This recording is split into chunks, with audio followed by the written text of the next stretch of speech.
Ore, pakita ka video, mga kasabong. Pangatlong beses nating pagbisita. Doon po yung area ng range area natin.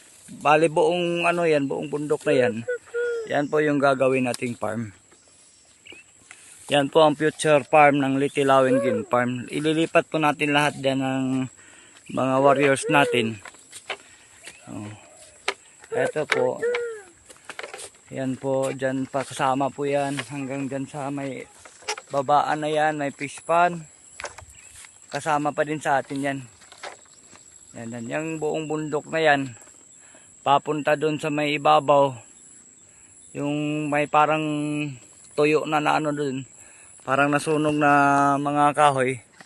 Kasama pa din yan hanggang doon sa taas. Yan. Nalapitan po natin. Bali yung may mga yero na bakod. Yan pong gagawin nating range. Sayang pa yung mga mais. Oh. Dito po. Mga 1 week siguro. Magkuha tayo ng mga tao. Para malinisan po to, patamnan muna natin ng mais. Magpatanim po tayo ng mga anong pwedeng matanim na madouble yung purpose niya. Magtanim tayo para kumita. Pagka-ani niya, pagka-harvest na, pwede nang lagyan ng mga stag. Pwede na tayo magtali ng stag. Ganun po ang purpose ng farm natin. Hindi po lahat ang purpose natin sa sugal. Ang purpose natin, paano tayo kumita.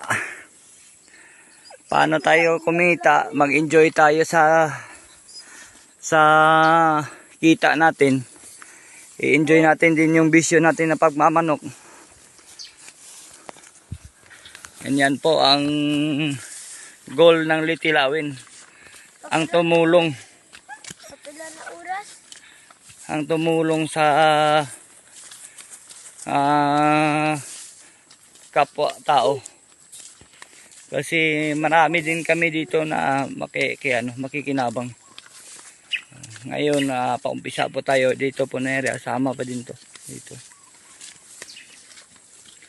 Bali doon dito po yung pinaka dito yung pinaka entrance. Pero yung bahay talaga doon, andun sa kabila yung bahay. Yung bahay ni Ma'am. Kabilang side.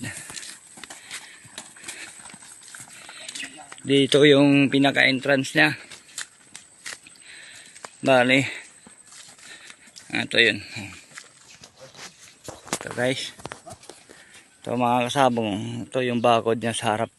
Pero ako dito. Magpapalagay po tayo ng kawayan dito para yung bandang taas lalagyan pa din natin ng net. Makanet pa din yung bandang taas. Bale po dito sa harap, ito, linibil natin to. Para okay tignan.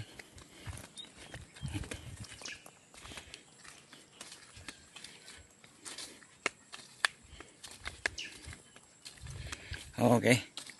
Bale ito yung pinaka-entrance niya. Palinisan po natin yan. Lalagyan, magko-cord tayo dyan. May ako hinanda akong 30 heads na stag, bull stag at saka yung yung mga personal banded natin na stag. Hindi pa tayo nakapag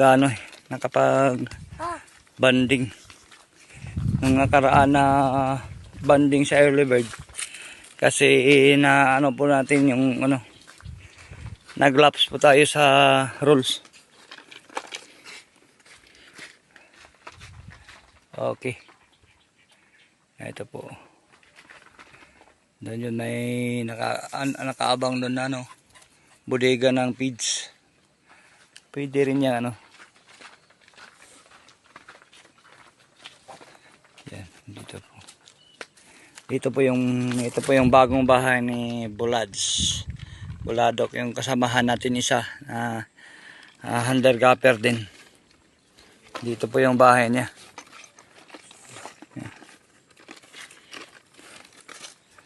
Kasi dati dito siya nakatira, pero gawin natin tong ruida eh. Magawa tayo dito ng ruida. Dito. Pati dito yung cording area natin. Cording area na din natin to. Yan, hanggang doon. Diretso pa yan, papunta doon sa taas. Pero yung focus muna natin dito sa harap at saka yung ranging area doon sa ano. Dito po yung gagawa natin ng ruida. Mali dito na bahay na to. Dito na yung magawa ng ruida. Ito.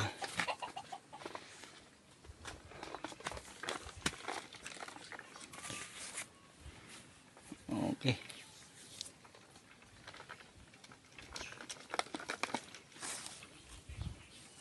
Ilang kawayan na yung tayo doon?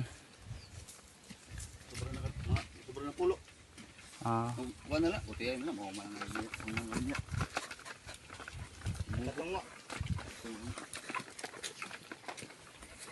Sige. Pare ka mo ng balon? Ansara, nagkuha ka mo dito?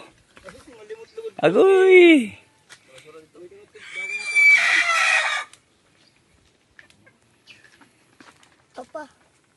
Papa, ewan ko kay Dani kung makatid ba.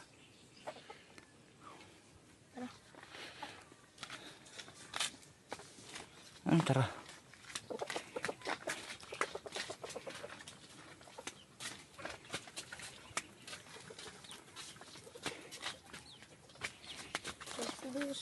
Okay, dito din. Oh, sus, ang ganda tingnan.